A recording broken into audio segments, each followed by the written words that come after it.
Welcome back, gang. It's Deltia from Deltiasgaming.com. What happens when you combine a Templar with a Dragonknight? Well, finally we can find out with ESO's new subclassing feature coming to Season of the Worm Cult. This feature will be base game, so I'm going to explain how to unlock it, how the build works, why I like it, gear, race, skills, everything you need to know for one of the most fun melee dominant magic playstyles. Love it. Let's get started. Look, I know you're tempted to binge watch another bunch of my guides, but what if this time you actually learn something new? And that's what I'm here to share. I recently joined Skillshare, and within seconds, seriously within seconds, I was already learning for some of the best. I took the productivity masterclass with Ollie, and let me tell you, I got more done in a week than I usually do in a whole month. Skillshare is the largest online learning community for creatives, packed with thousands of classes in productivity, design, animation, illustration, photography, and yes, AI. Basically everything a content creator or a gamer could ever need. The best part, it's made by creatives for creatives. No boring lectures, just real world skills you can actually use. Whether you're building a brand, editing a video, or trying to survive the AI wave, Skillshare's got your back. And look, the first 500 people to click my link or scan this QR code will receive 20% off their first year of Skillshare. Get started today. So stop watching me just for a minute and start leveling yourself up. Thanks Skillshare for sponsoring this video, and now back to our guide.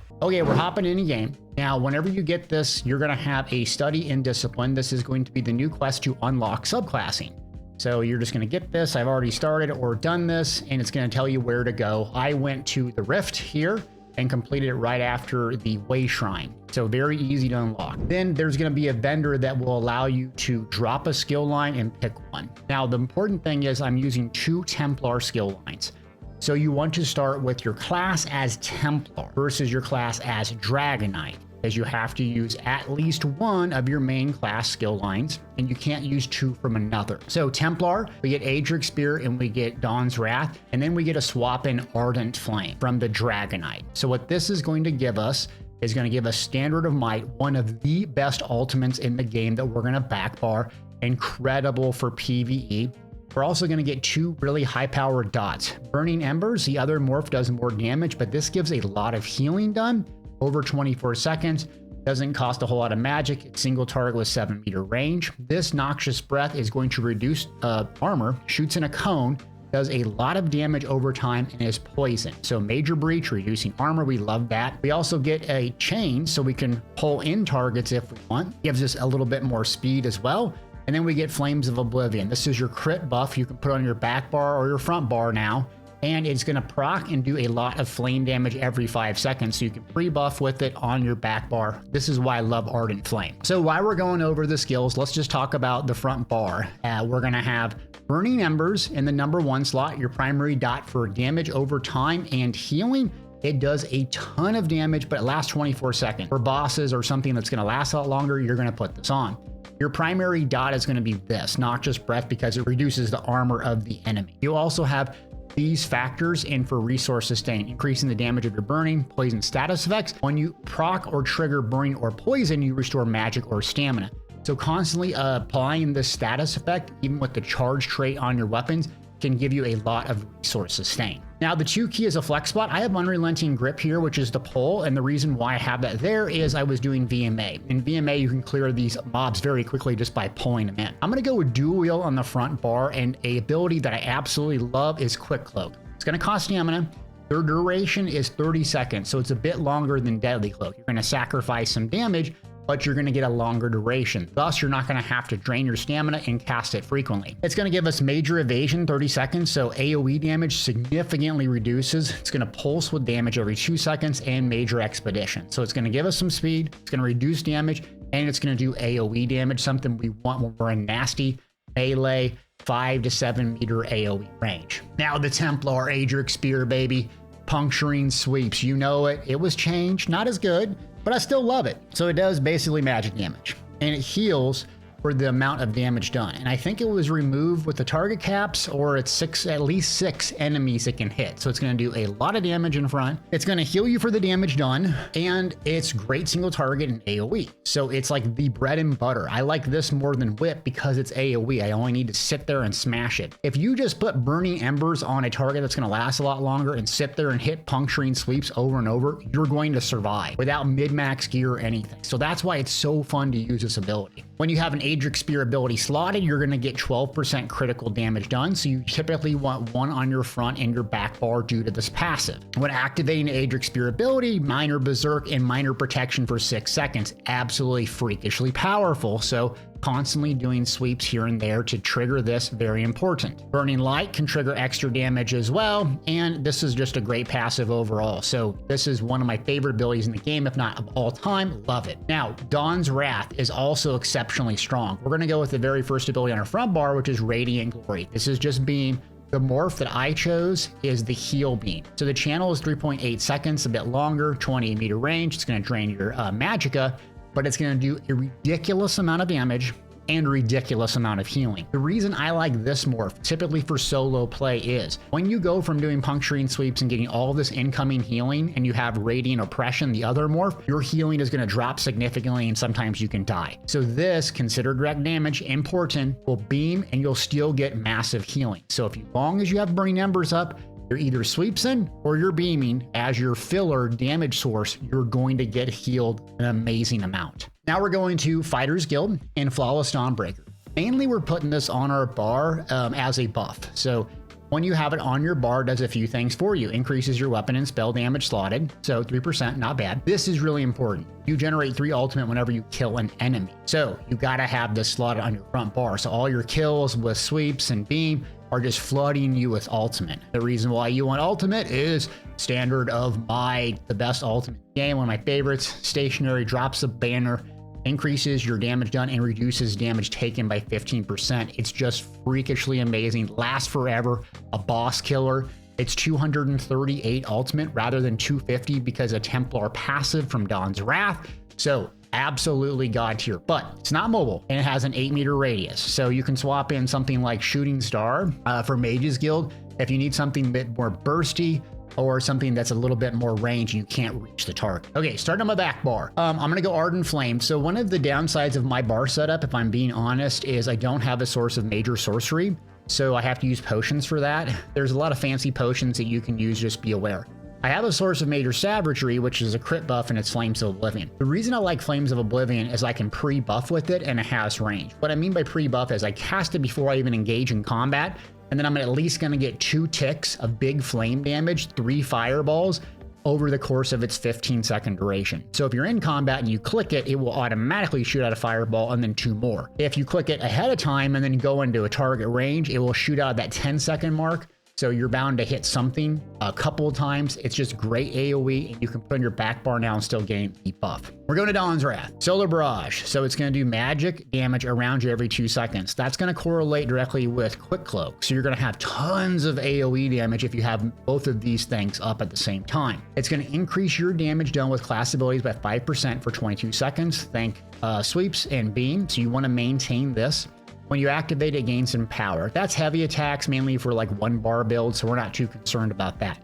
But you need to understand how these passives work. Prism, crafting a Dawn's Wrath ability in combat generates 3 ultimate. So you're going to want to constantly cast this, maintain it up while you're in combat, and also Radiant Glory will trigger this as well. Now, I have Living Dark on here, so I don't actually have an on-demand heal. Living Dark is one of my favorite spells, one of the most underrated in my opinion. It's going to put a bubble on you. Anytime you get hit, it's going to heal you. The heal is significant. So it's going to constantly heal you along with Burning Embers, and it's a nice buff that you can put. You can swap this out for a ton of stuff. When I have Resolving Vigor, which is also nice, gives you minor resolves, heal over time for 5 seconds, it costs stamina. Can run out of stamina pretty quickly though. That would be a heal I would put here. We're going to be in 5 light armor, so another thing you can do is get this annulment, put it into Harness Magic, or Dampening Magic, which gives you a big, huge, massive bubble. This will shield you as well. It's not going to give you healing, but it gives you a shield, and then hopefully Burning Embers, sweeps, or beam will pop you back up to health. But I highly recommend a shield, a bubble, or a heal in this position. If you're not playing solo, what I'd recommend doing is going to Dawn's Wrath, and if you can spare the stamina, I would put Power of Light here or my front bar. That's gonna do good damage, soaks it up, and blows up essentially after 6 seconds. It costs stamina, so you can take the other morph, which is gonna do a little bit of healing, but this is gonna do really good damage if you can maintain it frequently and you don't need the healing like you're playing solo. Vampire's Bane is single target, another great dot, but we already have Flames of Oblivion, so consider that a flex spot in this position. Now we're going back to Adric Spear, so we want one Adric Spear ability on our bar at all times due to this passive Piercing Spear, so we have Blazing Spear on the back bar. Chuck Magic deals damage over time. Enemies hits are immobilized. That's a new thing, so it's awesome, and it has a great synergy with it, so you can kind of pre-buff 22 seconds, 15, and then chuck a spear right where it's going, and then boop, drop your blockade of fire. So love this ability. We go back to the Destro is what's going to be on our back bar. We're going to do Elemental Blockade. You can do Unstable as well, which will blow up at the end. This just lasts a bit longer, more of a boss killer versus an AoE ad clear since we have tons of AoE. You can do Blockade of Fire. You can do Storm, Concussed. You can do Frost, all sorts of stuff, but the damage from fire is awesome. Standard of Might, and that is my skills. Real quickly, if I didn't touch on it, race, I am going to go with a Dark Elf. Dark Elf gives you balance of resources. So if we go here, Dark Elf, max magic and stamina, we need both pools because we have a couple of stamina abilities. You might take the stamina morph here. You might do Resolving Vigor. So you need a lot of stamina with this build. Flame resistance, always good, and increased weapon and spell damage. So Dark Elf is fantastic. High Elf, if you struggle with resource sustain, Breton's also very good. Argoni, if you just want something super tanky and that looks a little bit weird, also recommend. We're going to do all of our attribute points into magic. So this is going to be a magic build. So something that you need to know about magic builds in particular is the light armor passive. This determines what amount of penetration you want to have and why. This here increases your physical and spell penetration by 939 for each piece of light warm. So why that's relevant is you come here and you see physical and spell penetration 13,000. So this is solo with my Lover Mundus Stone, which increases penetration as well. The reason I want a lot of penetration is I want to hit 18,200 in veteran content if I can. So another thing that's going to reduce armor is, I'm clicking everything that's wrong, right here, almost 6,000. So you can add basically 6,000 to this, and I'm a little bit over what I need to be. Now, when you're playing solo, you are responsible for your own spell and physical penetration. When you're playing in a group, you're not. So typically the tank and/or healer is going to reduce this significantly. Why I'm telling you this is you want to switch your Mundus Stone to the Thief if you're playing group, or you just want to set it and forget it and not go over. Because in Elder Scrolls Online, if you go over, you don't have any benefit. So that's why you don't want to go over that 18,000 in combat if you can. I'm assuming you're playing solo. Lover will do the most damage. The reason you want more damage is your abilities that do damage scale the healing done off of the damage done. So when you're playing solo, pen will be very important because the more damage you do with sweeps and glory, the more healing you get back. Thus, it kind of feeds itself. So Thief, set and forget if you don't want to mess with it and you're playing group, solo, you're queuing up, and so on. Now let's go to gear. So I like the light armor. People will tell you to do medium armor, and that is true for mid-max trials and everything else. And the reason why is the passives, you're not going to overpen and you're going to increase your weapon and spell damage. But this is just an old school, simple, light armor, fun, magic type build that I always played. So technically medium armor 5 pieces will outperform light in groups, doing trials and so on. So keep that in mind. Okay, so you can see I'm over penetration, probably when I have about 6,000 with a physical and spell pen. So we're going to swap in Monster Helm to Slime Crawl. That's going to lower that physical and spell pen right to about where I need it. And so it gives me more critical chance versus pen. These are the tweaks that you need to understand and make when you're playing solo in a group so you can change things out that fits your needs.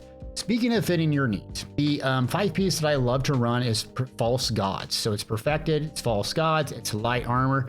It's basically, people will tell you it's a noob set for resource sustain, but it makes the game so easy. You have reduced magic cost, increased magic, flood of magic when you kill something, and major expedition.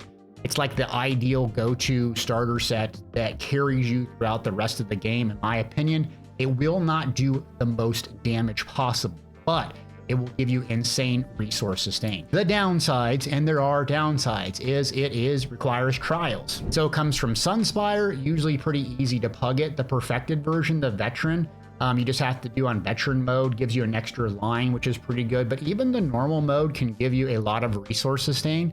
Something that is super easy to get if you still struggle with resource sustain is Withered Hand. It's Alakir Desert, so it's base game, very easy to get. You can get it solo. When something dies 28 meters, you're going to get health and magic. Not going to have the speed, not going to have the reduced cost, and it can trigger every 3 seconds, but it's a great starter set for light armor if you need something to pinch. So a bunch of different alternatives you can run if you want, and depending on how much resource you have sustain you have, solo or a group is determining what you want to do. Use more medium armor if you're playing in a group and your resource sustain is fine. Use more light if you're playing solo and you need more resource sustain. So a set that I'd recommend craftable is Order's Wrath. So Order's Wrath is a craftable set you can buy off the trader. It's going to increase your critical damage and critical healing by 8%. Makes it an amazing set that's not trials. It's very easy to get. Also, since it's craftable, you can put it on medium or light, flex in and out the specific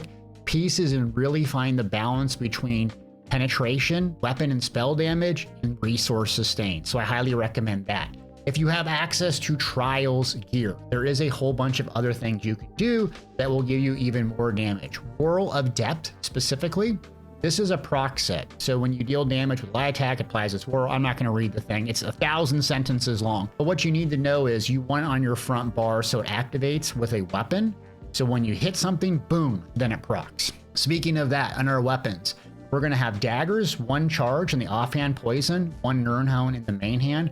We're going to have a Maelstrom Perfected Inferno infused weapon and spell damage. So when we drop that wall of elements, it'll keep re-procking this increased weapon and spell damage. We're going to do Divines, Magic, and then 2 medium. So 5 light, 2 medium is the balance that I have currently. Chest and head will give you the most armor bang for your buck.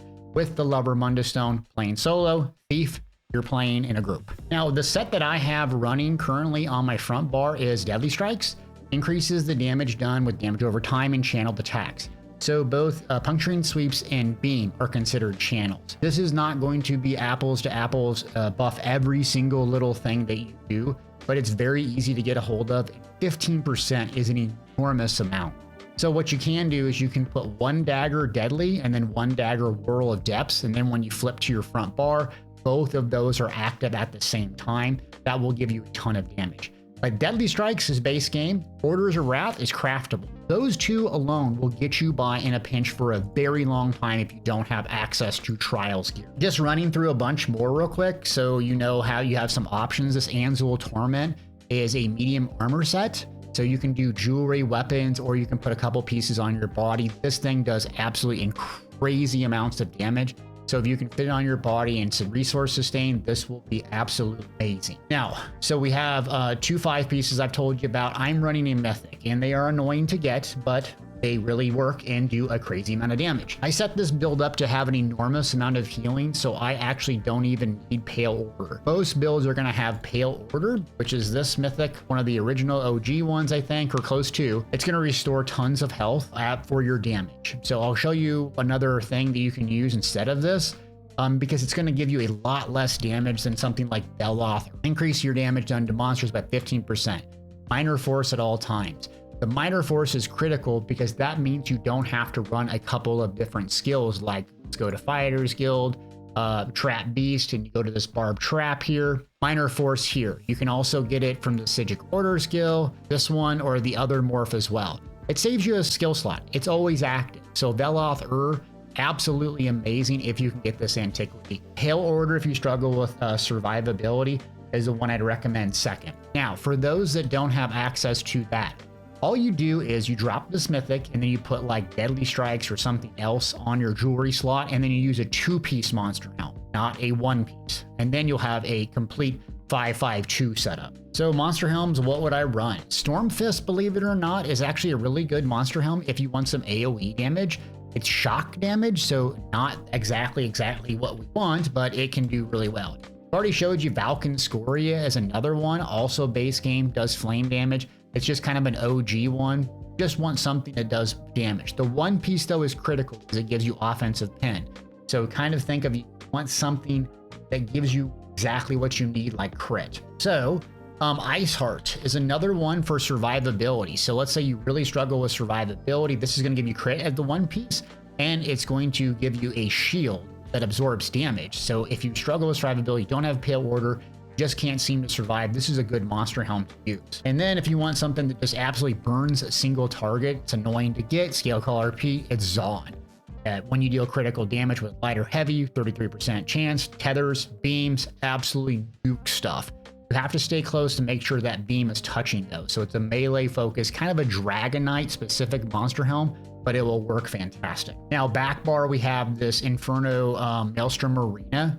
The reason why is the weapon damage and spell damage will keep on triggering and proccing. There are actually other good ones to use. You don't have to run a Destro if you don't want. The stamina ones are really good. So if we go to Maelstrom Arena, go in the back here. This Thunderous Volley is really good, increases damage from volley, does it over time. So you can sit there and shoot one stamina ability versus Elemental Blockade and do great damage. Same thing with the Maelstrom Arena 2H. This also does really good, but you have to use Critical Charge, a Gap Closer, and it does cost a lot of stamina. So if you have extra stamina and you're running out of magic, consider swapping the two-hander back here. Also, Perfected. It is a little bit better. So if you struggle with these arenas, you don't have to get Perfected. You can just run normal. It's pretty easy to do. So don't sweat it. To get the absolute mid-max gear, just getting the two-piece bonus will make a huge difference in your build. Trust me on this. And last suggestion for another 5-piece on the body that you can run is Mother's Sorrow. Just gives you a ton of crit.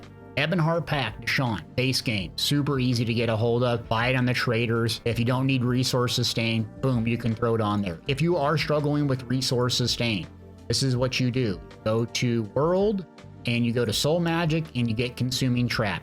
It's actually a pretty decently hard-hitting dot. When enemies die, health, magic, and stamina. So it's freakishly powerful as a dot. You can just put it on replacement of, let's say, Flames of Oblivion, and use Spell Power Potions, and you're good to go. Speaking of Spell Power Potions, I do not have the Spell Power specific buff, and so I'd recommend running the Spell Power Potions. It has a redundant bump, Major Prophecy. There is another one that is like super expensive to run, and it gives minor heroism. That's going to regenerate ultimate faster if you can afford it. That's the one I would run with Major Sorcery and minor heroism. Absolutely freakishly powerful. If you struggle with resource sustain and survivability, just use the tripods to resource sustain. Don't worry about it. Yeah, you'll lose some damage, but it's better than dying. You not want to die, trust me. Okay, if you're doing a parse, you just want to see how much damage you can do, this is the best food. Max Magic, Magic Recovery, no lines of health. I definitely don't use that. This will give you 2 lines, max health, max magic. So that's going to be a good damage and decent survivability, but no resource sustain. So that's the issue with that. The food that I like to run is this one. There's a purple version, but it gives you 3 lines. So max health, max stamina, and max magic, and a little bit of health recovery, which isn't really that important. But the 3 lines, meaning you have a huge, massive stat pool. So you can dodge roll, sprint, break free, use stamina abilities. When I wasn't running this and I was running the Bistat food, I would just constantly run out of juice when I was not in a group and I was breaking free or doing a solo arena. And if you run out of stamina, you're basically dead because you can't block those incoming heavy attacks, break free, and so on. So again, try to find the balance of where your resource sustain is. And it's probably going to be stamina, not magicka. Okay, let's go over champion points quick. So the green ones really don't affect performance that much. I think there's some passives down here, Rationer and Liquid Efficiency. This can save you a bit of gold. So Steed's Blessing, I have Master Gatherer, just as a goofy one, Gifted Rider, and War Mount. That will help you with movement. Blue ones are pretty important. You have a lot of flexibility in the ones that you use. So I have this Reaving Blows. This is a flex spot. When you deal direct damage, you heal for 7%. This acts as a mini Pale Order. It will reduce your damage significantly, but it will increase your survivability significantly. If you like this one, then use it. If not, you can go with Master at Arms. It increases direct damage done by 3%. This will increase your damage significantly, but reduce your healing and survivability. So whatever you want. Increase critical damage and critical healing. We should have a lot of crit damage, a lot of crit healing, and increases your weapon and spell damage. The reason I like these two is it applies to every single thing that you do. Same with this one. People will tell you this one sucks, and maybe they're right, but it increases your weapon and spell damage. Meaning that applies direct damage, it applies to damage over times, it applies to some things at scale and effectiveness, like healing, living dark, off of your weapon and spell damage. But these up here will do more damage, like Master's Arms, Fighting Aura for AoE, or Deadly Aim for single target. It's hard with the Templar / Dragonknight because a lot of what you do is damage over time, a little bit of direct damage, so it's all over the place. So that's why I erred on the side of that. There's a bunch of different paths that you can take. One you gotta take is this preparation, 10% damage reduction for NPCs. That is freakishly powerful, especially if you're low CP and you're dying all the time. This will make a huge difference in your survivability. Coming over to the red tree. So the three obvious ones here, Boundless Vitality, Fortified, Rejuvenation. We're not gonna reinvent the wheel on these. And then you have a couple you can choose here. So siphoning spells, or actually consider Bloody Renewal versus siphoning spells. If you're topped off on magic all the time and you're just starving for stamina, take this one. It seems counterintuitive, but who cares? As long as you can maintain that off stat and keep on casting, breaking free, and dodge rolling, this is critical, especially if you're using false gods and you're just constantly full on magic. You don't necessarily want to be constantly full. You want to be half, 3/4, kind of almost close to tapping out. But stamina, you need at least 5 to 6K in the bank to break free and sprint. So these are the important ones that I would recommend taking and swap depending on your needs. Okay, so how do you play this sucker? Glad you asked. Basically what I do is my back bar, I would set it up differently actually. This is bugging me, but just from when I played Templar for a gazillion years, I have it this way. Typically you want to cast longest to shortest. So when we look at our back bar here, we have one that's 30 seconds, unfortunately. So you could start here with Quick Cloak. Now, unless I hit something, it's gonna keep the buff going and not trigger combat. So like if tank's about ready to pull something, you go through and cycle this type of stuff. So you go boom, Quick Cloak, 30 seconds. Go to my back bar, 22. Combat hasn't engaged yet, 15 seconds. Combat hasn't engaged yet. Now, when the tank, or if I'm playing solo, I will do chuck, light attack to start generating ultimate, and then boom, blockade. So again, I chuck a spear, I light attack, and then I blockade. Now I flip to my front bar. My priority is to debuff the armor, so I'm going to close the distance, light attack, noxious breath. That debuff, so it's going to increase my damage overall. I'm going to light attack in between each things, then I'm going to hit burning embers. Now what I do is I just go into sweeps mode. Till about 35 or 40% health on the mob, this is what I do. So my eyes are typically looking at the bottom of the screen on the timers. That's what I'm paying attention to. So if we do this kind of a little bit faster, Quick Cloak, we're gonna go 22 seconds, 15, potion, boom, throw, come in, noxious, light attack, and now I'm looking. Okay, so blazing spear is gonna be the thing that comes off cooldown, right? So got about a second on my sweeps, I'm gonna do it one more time, and then bar swap. Light attack, Flames of Oblivion. While I'm on my back bar, I'm gonna do Solar Barrage. Going to the front, we got 10 seconds left on those stamina ones, and look what I missed. I missed blockade. Bad Deltia. Quick Cloak's about out. Cast it, light attack, noxious is about up, cast it, light attack, burning embers. And now we're gonna light attack, go back to our back bar, drop a banner since it's up, flames, solar barrage, not missing blockade this time, got it. And then this is what I'm paying attention to. So I got 2-3 more jabs in me, and then we're going back to blazing, spear, and then go to the front, nothing's off cooldown yet. Okay, and I'm looking, now Flames of Oblivion's about up, boom. And then I'm running out of juice, so I'm just gonna throw an elemental blockade down, noxious, Quick Cloak, banner, on my back, and what are we at? 51%. This is all I'm doing. So Flames of Oblivion isn't critical right now since I'm getting close to execute range. So here, now I'm out of gas, so what you do, fully charge heavy attack, because there's nothing to kill here, blazing spear. I'm at that 43%. So that's kind of all you're doing. You'll have a lot more resource sustain when you're killing things as well, because, well, I'm not getting a flood of stuff back with false gods. Another thing that can help you with resource sustain is this right here, increases your weapon and spell damage. If you're playing and you're not able to kill stuff like I'm doing on a parse dummy, then you're definitely going to want to have one magic recovery glyph here, or just swap out the food. So I'm using this just to test the parsing. But let's see, we swap to this. Just max magic, no lines of health, no stamina. You'll see the difference. So I'm gonna buff, 1, 2, 3, light attack, dupe. And noxious.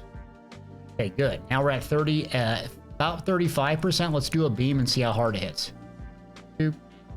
Yeah, it's hitting pretty hard. Solo. Okay, now, once beam's up, there's all sorts of math to do solo of what dots you let fall off at what percentage health. I'll be honest with you, I don't know the math on that. Ones I would definitely recommend, Solar Barrage, it's going to increase your damage over time. I'd recommend Spear, Blockade. So Blockade, because that weapon damage thing is going to keep proccing. So what I say by that is, it will give you this increased 400 here, right here. This Berserker, you see it's about to run out. Boom, it reprocs. That's why Blockade is so important, that Infused and then Solar Barrage. You keep those two up. If you need healing, you got Burning Embers. And if you're playing solo, you gotta get the armor reduction up. Then just let those fall off. The lower the HP gets, the more beam does. Look at that, solo 56,000. I think I had 100,000 on one of the bosses. So I'm just gonna let all these dots fall off, basically.